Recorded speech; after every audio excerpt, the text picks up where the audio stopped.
इस वक्त बड़ी खबर बदायूं से आ रही है, जहां पर यूपी एटीएस ने एक संदिग्ध को हिरासत में लिया है। इस्लाम नगर से ये कार्रवाई हुई है। जावेद खान नाम के एक शख्स को एटीएस ने अपनी हिरासत में लिया है। पाकिस्तान से संबंधों को लेकर इससे पूछताछ होगी। जावेद खान के पास से एटीएस ने 5 मोबाइल फोन जब्त किए हैं। तो इस वक्त की बड़ी खबर है, बदायूं से हिरासत में लिया गया है एक शख्स। इस्लाम नगर के जावेद खान को एटीएस ने हिरासत में लिया है। पाकिस्तान से उसका कनेक्शन क्या है, इस बारे में उससे पूछताछ होगी। चितरंजन सिंह हमारे सहयोगी बदायूं से हमारे साथ फोन लाइन पर मौजूद हैं। चितरंजन, कौन है ये जावेद खान, क्यों इसे हिरासत में लिया गया है? मैं आपको बताना चाहता हूँ, ये जावेद खान इस्लाम नगर कस्बे के रहने वाले हैं और ये कपड़ा व्यापारी हैं। इन्होंने जो है 2001 से पहले ये कई बार पाकिस्तान गए थे और पुलिस को शक था कि इनका कहीं ना कहीं कनेक्शन है किसी बात को लेके, इसलिए उनके पास से जो है 5 मोबाइल लिए गए हैं। पुलिस ने हिरासत में भी उनको लिया हुआ है। ये बरेली एटीएस के इंचार्ज मंजीत सिंह इनको अभी लेके गए हैं और जाहिर सी बात है, इनसे पूछा जा रहा है कि इनका कनेक्शन पाकिस्तान से क्या था और क्या कारण है इसीलिए। जी चितरंजन, जावेद के परिजनों से आपकी बातचीत हुई, उनका क्या कहना है? जावेद खान के परिजन अभी तक यही बता रहे हैं कि उनकी एक बुआ है, वो भी पाकिस्तान में पूर्व से रह रही हैं। उनके पास ये 3 बार जा चुके हैं और उनका इस मामले में जो है संदिग्धता के मामले में अभी कोई ऐसी बात निकल के नहीं आई है। जाहिर सी बात है, मगर पुलिस को कहीं ना कहीं कुछ नंबर ऐसे ट्रेस करे हैं जिससे कहीं ना कहीं उनका कनेक्शन दिख रहा है। जी चितरंजन, सिर्फ पाकिस्तान जाना ही आधार है या कुछ और भी क्लू पुलिस और एटीएस के पास है जिसके आधार पर हिरासत में लिया गया है इसे? पाकिस्तान के इनका फोन से कनेक्शन या कुछ ना कुछ ऐसा संदेह जरूर पुलिस को हाथ लगा है, इस यहाँ पर उन्होंने गिरफ्तार किया है। जी चितरंजन, धन्यवाद इस वक्त पूरी जानकारी देने के लिए। तो एटीएस ने अभी खुलासा नहीं किया है, लेकिन बार बार पाकिस्तान जाना और 5 मोबाइल फोन भी उसके पास से बरामद किए गए हैं। हिरासत में लेकर पूछताछ कर रही है एटीएस। इससे पहले भी एक शख्स की इसी तरीके से गिरफ्तारी हुई थी और उसका भी पाकिस्तान कनेक्शन खंगालने में इस वक्त सुरक्षा एजेंसियां जुटी हुई हैं। बदायूं में रिश्तों को शर्मसार कर देने वाली एक घटना सामने आई। आरोपों के मुताबिक पति ने अपने दोस्तों को पत्नी को मारने के लिए सुपारी दी। पति उसे बहाने से सितारगंज ले गया। इसके बाद पति और उसके 3 सपेरे दोस्तों ने उसे सांप से कटवाकर मौत के घाट उतारने की कोशिश की। रेहाना की किस्मत अच्छी थी, उसकी जान बच गई। महिला के मायके वालों ने उसे बरेली के निजी अस्पताल में भर्ती कराया है, जहां उसका इलाज चल रहा है। डॉक्टर ने भी करैत सांप से कटवाए जाने की आशंका जताई है। फिलहाल वो खतरे से बाहर है। इस घटना के बाद से ही आरोपी पति फरार है। डीआईजी बरेली ने एसएसपी बदायूं को जांच के आदेश दिए हैं। वहीं डीआईजी ने कहा कि अगर आरोप सच साबित होते हैं तो दोषियों पर कार्रवाई होगी।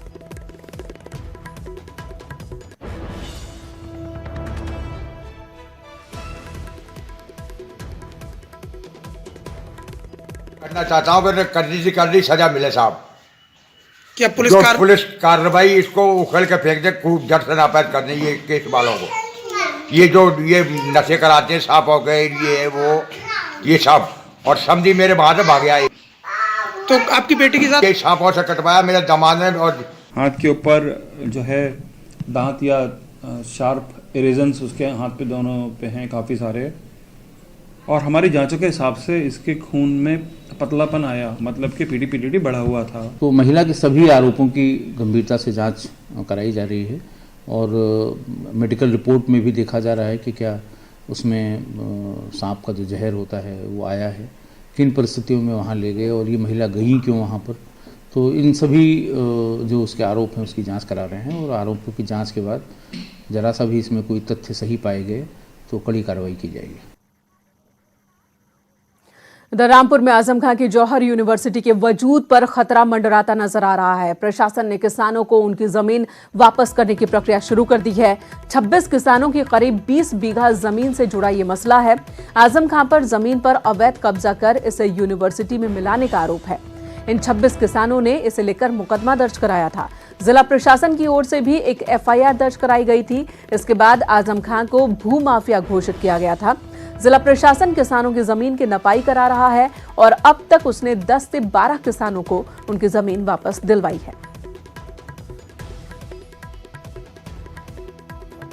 लगभग 20 बीघा जमीन काश्तकारों की, जो कि 5 गाटा संख्याओं में है, वो अवैध कब्जा करके यूनिवर्सिटी के अंदर कर ली गई, जिसको ये किसान जोत बो नहीं पा रहे थे। तो बाद में इनके द्वारा ये शिकायतें की गई और 2600 किसानों द्वारा अलग अलग FIR भी कराई गई। बाद में एक सामूहिक FIR जांच के बाद प्रशासन की तरफ से भी कराई गई, जिसमें इनको भूमाफिया घोषित किया गया, मोहम्मद आजम खां और ये जौहर यूनिवर्सिटी के जो उसके अध्यक्ष होने के कारण, ट्रस्ट के अध्यक्ष होने के कारण, तो उसी ज़मीन को आज फिर उन किसानों को वापस उन्हें कब्जा दिलाया जा रहा है। और इस वक्त बड़ी खबर आ रही है, प्रधानमंत्री नरेंद्र मोदी को धमकी भरे गुमनाम पत्र भेजे जा रहे हैं। होम मिनिस्ट्री ने एक पत्र जारी किया है जिसमें इन सभी बातों का जिक्र है। सोशल मीडिया पर प्रधानमंत्री मोदी के विरोध में आपत्तिजनक संदेशों में बढ़ोतरी हुई है। प्रधानमंत्री और दूसरे VVIP के खतरों में बढ़ोतरी हुई है, इस बात का भी जिक्र इस पत्र में है। गृह मंत्रालय ने कहा कि ऐसे लोग किसी भी हद तक जा सकते हैं। तो एक बड़ी खबर है इस वक्त कि लगातार प्रधानमंत्री नरेंद्र मोदी को धमकी मिल रही है।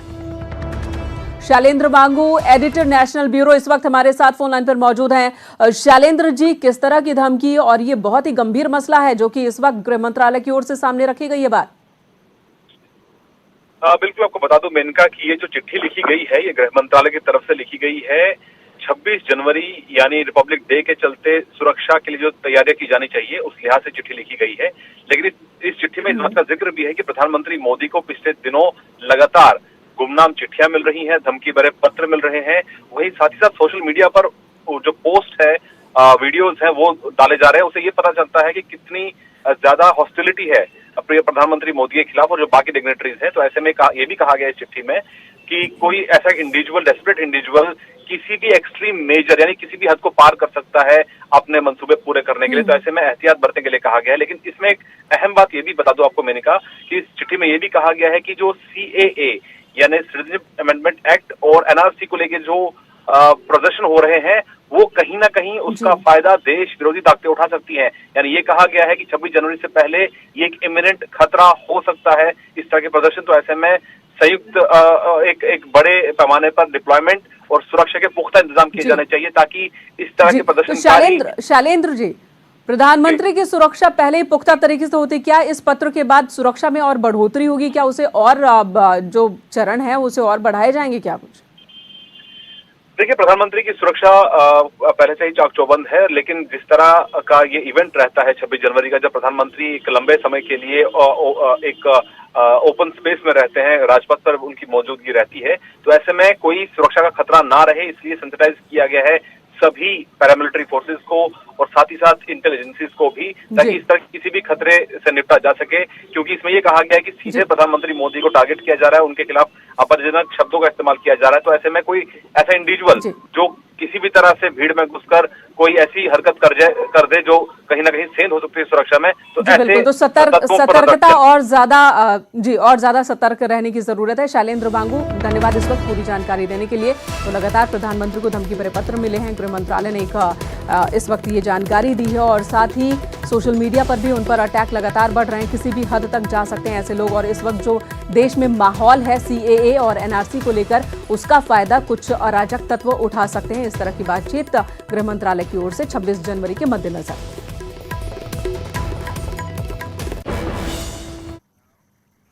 इधर मेरठ के चौधरी चरण सिंह यूनिवर्सिटी के गेट के बाहर कार सवार हमलावरों ने एक छात्र पर ताबड़तोड़ फायरिंग की। गोली छात्र के सीने में लगी और उसे नजदीकी अस्पताल में भर्ती कराया गया है। फायरिंग करने के बाद हमलावर भाग गए। हमले की वजह अभी तक नहीं पता चल सकी है। फायरिंग की सूचना पर मेडिकल थाना पुलिस और आला अधिकारी मौके पर पहुंचे। पुलिस ने यूनिवर्सिटी के गार्ड से घटना के बारे में जानकारी ली। वहीं अस्पताल जाकर घायल छात्र से पूछताछ कर मामले की जांच में जुटी है। यूनिवर्सिटी के अंदर कोई घटना नहीं हुई है, रोड पे घटना हुई है, सामने की बात है पास की। एक व्यक्ति को गोली लगी है जो कि आनंद हॉस्पिटल में भर्ती है, उसका इलाज चल रहा है। कुछ पता चला किसने मारी गोली? अभी कोई तहरीर उनकी नहीं आई है, तहरीर आने के बाद हम लोग बता पाएंगे इस बारे में। न्यूज 18 की खबर का एक बार फिर दमदार असर हुआ है। विवादों के घेरे में ख्वाजा मोइनुद्दीन उर्दू अरबी फारसी विश्वविद्यालय के कुलपति माहरुख मिर्जा के निलंबन की सिफारिश की गई है। इस प्रस्ताव पर लखनऊ यूनिवर्सिटी की भी मुहर लग गई है। अब इसे राजभवन के पास भेजा जाएगा। दरअसल उनके मूल शिया PG कॉलेज ने उनकी नियुक्ति रद्द कर दी है। कॉलेज विरोधी काम, धरना देने और अनुशासनहीनता के आरोप में ये कार्रवाई की गई। 2013 में प्रोफेसर मिर्जा का चयन बतौर प्रोफेसर के पद पर ख्वाजा मोइनुद्दीन उर्दू अरबी फारसी विश्वविद्यालय में हुआ था, लेकिन प्रोफेसर मिर्जा ने शिया कॉलेज से न तो एनओसी ली, न ही अपने पद से इस्तीफा दिया, जिसके बाद ये कार्रवाई की गई।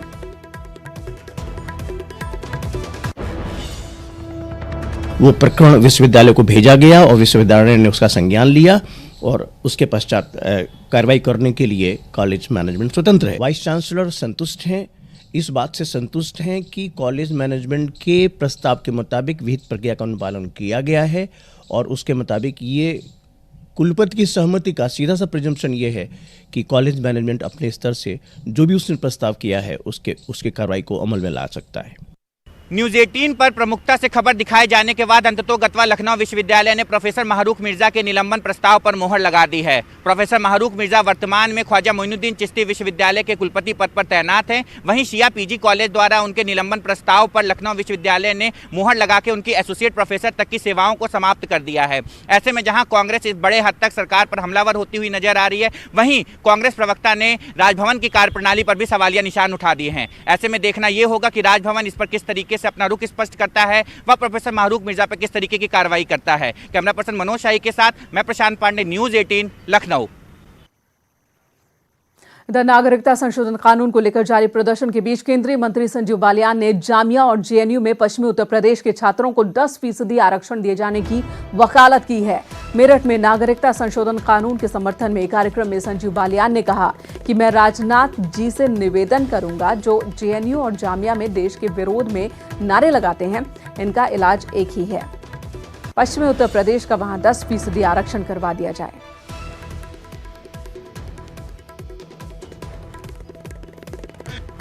पूरे देश में माहौल बनाया गया, चाहे जेएनयू हो या जामिया हो। 8,000 छात्र हैं जेएनयू में और 8,000 छात्र हैं जामिया में। उनसे ज्यादा 30,000 छात्र तो मेरे कॉलेज में बैठे हैं इसके समर्थन में। मीडिया कम से कम नहीं दिखाए, इन 8,000 छात्रों को दिखाए। और मैं तो राजनाथ जी से निवेदन करूंगा, ये जेएनयू और जामिया, इसमें जो ये लोग हैं जो देश के विरोध में नारा लगाते हैं, इनका इलाज एक ही है, पश्चिम उत्तर प्रदेश का 10% रिजर्वेशन करवा दो, सबका इलाज कर देंगे, किसी की जरूरत नहीं पड़ने की। ये कोई नारा नहीं लगा पाएगा, देश के खिलाफ नारा किसी की हिम्मत नहीं होगी फिर लगाने की। द एसपी महासचिव प्रोफेसर रामगोपाल यादव ने केंद्रीय मंत्री संजीव बालियान के बयान पर कड़ा ऐतराज जताया। उन्होंने इसे गैर जिम्मेदाराना बयान बताया। केंद्रीय मंत्री का इस तरह का बयान देना बहुत ही गैर जिम्मेदाराना बयान है और प्रधानमंत्री मोदी जी को ये सोचना चाहिए कि इस तरह के लोगों को अपने मंत्रिमंडल में रखें या निकाल दें, क्योंकि इस तरह के लोग मंत्री रहने लायक नहीं हैं। ये गुंडों की भाषा प्रयोग करते हैं। इधर मुख्यमंत्री योगी आदित्यनाथ ने गंगा यात्रा के लिए रथों को रवाना कर दिया। एक रथ बिजनौर के लिए तो दूसरा बलिया के लिए रवाना किया गया। सीएम ने हरी झंडी दिखाकर रथों को रवाना किया। सीएम योगी 27 जनवरी को बिजनौर से गंगा यात्रा की शुरुआत करेंगे। 31 जनवरी को ये यात्रा कानपुर पहुंचेगी। उधर दूसरा रथ बलिया के लिए रवाना हुआ। राज्यपाल आनंदीबेन पटेल और बिहार के डिप्टी सीएम सुशील मोदी 27 जनवरी को छपरा से इसे रवाना करेंगे। 31 जनवरी को ये यात्रा उन्नाव के शुक्लागंज होते हुए कानपुर बैराज पहुंचेगी, जहां पर दोनों यात्राओं का समापन होगा। कुल मिलाकर ये यात्रा 27 जिलों से गुजरेगी। इस मौके पर सीएम योगी आदित्यनाथ ने कहा कि गंगा केवल आस्था की प्रतीक नहीं है, अर्थव्यवस्था की भी प्रतीक है। यही वजह है कि सरकार अर्ध गंगा अभियान चला रही है। अर्थ गंगा अभियान क्यों चलाया जा रहा है, ये भी बताया सीएम योगी आदित्यनाथ ने। पहली यात्रा बिजनौर के पास से कानपुर और दूसरी यात्रा जहां से गंगा मैया बिहार में प्रवेश करती है, जनपद बलिया के कानपुर के लिए दूसरी यात्रा प्रारंभ होगी। दोनों यात्राएं एक साथ प्रारंभ होंगी और दोनों का समागम कानपुर में 31 जनवरी को होगा। गुजरात के ईस्टर्न पेरिफेरल एक्सप्रेसवे पर एक विमान ने इमरजेंसी लैंडिंग की, जिसके बाद एक्सप्रेसवे पर लोगों की भीड़ लग गई। जिले के आला अधिकारी भी मौके पर पहुंचे। ये विमान बरेली एयरबेस से उड़ा था, लेकिन तकनीकी खराबी की वजह से एक्सप्रेसवे पर ही इमरजेंसी लैंडिंग करानी पड़ी। प्लेन में उस वक्त 2 यात्री सवार थे, दोनों सुरक्षित हैं।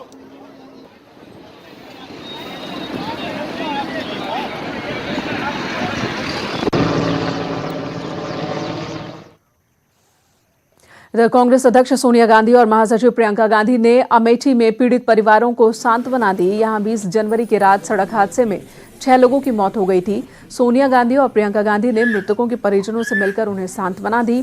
कहा कि दुख की इस घड़ी में गांधी परिवार उनके साथ है। बहुत दुखद घटना हुई है। एक परिवार के 5 लोग और एक और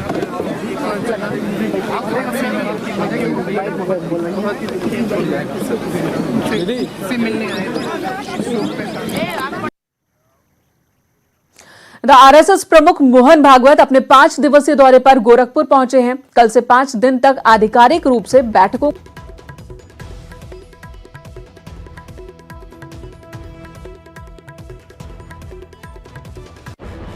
प्रचारकों की ये बैठक होनी है, जिसमें आरएसएस प्रमुख मोहन भागवत, सर कार्यवाहक दत्तात्रेय होसबोले सहित 7 अखिल पदाधिकारी मौजूद रहेंगे।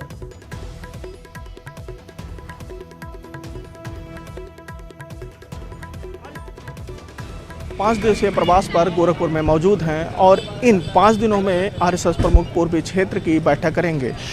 जो आधिकारिक रूप से बैठक कल शुरू होगी। इस बैठक में पूर्वी क्षेत्र के 300 से अधिक वरिष्ठ पदाधिकारी शिरकत करेंगे। अखिलेश पांडे के साथ रामगोपाल द्विवेदी, न्यूज 18 गोरखपुर। वाराणसी में एक ऐसे मंदिर की स्थापना की गई है जहां ईश्वर की भक्ति के साथ ही राष्ट्र भक्ति की भी अनुभूति होगी। ये मंदिर किसी भगवान का नहीं, बल्कि आजाद हिंद फौज का गठन करने वाले सुभाष चंद्र बोस का है। नेताजी की 123वीं जयंती के मौके पर इस मंदिर की स्थापना की गई है। लम्हे गांव में बने इस मंदिर में दलित बालिका को पुजारी का दायित्व सौंपा गया है। इस मौके पर सुभाष मंदिर के संस्थापक ने कहा कि मंदिर बनवाने का मकसद सभी जातियों और धर्मों के लोगों को एक साथ जोड़ना है और उनमें राष्ट्र प्रेम की भावना जगाना है।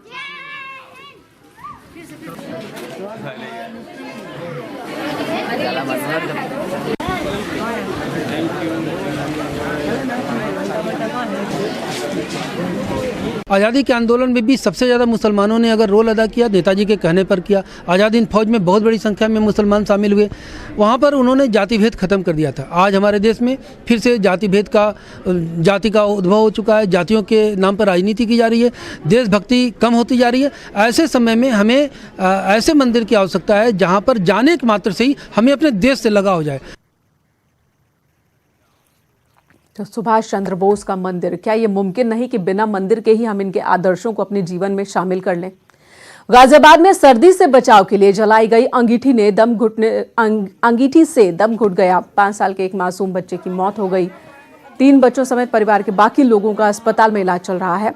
मामला अर्थला इलाके का है। बताया ये जा रहा है कि रात में सर्दी से बचने के लिए घर में अंगीठी जलाई गई थी और इसका धुआं पूरे घर में भर गया और सभी सोए हुए थे। किसी को कुछ पता नहीं चला और इसी दौरान सबका दम घुट गया। तो अंगीठी घर में जलाकर ये सभी सोए हुए थे और वेंटिलेशन ना होने की वजह से अंगीठी का धुआं पूरे कमरे में फैल गया और 5 साल के एक मासूम की मौत हो गई है। वहीं बाकी के लोग जो परिवार के हैं वो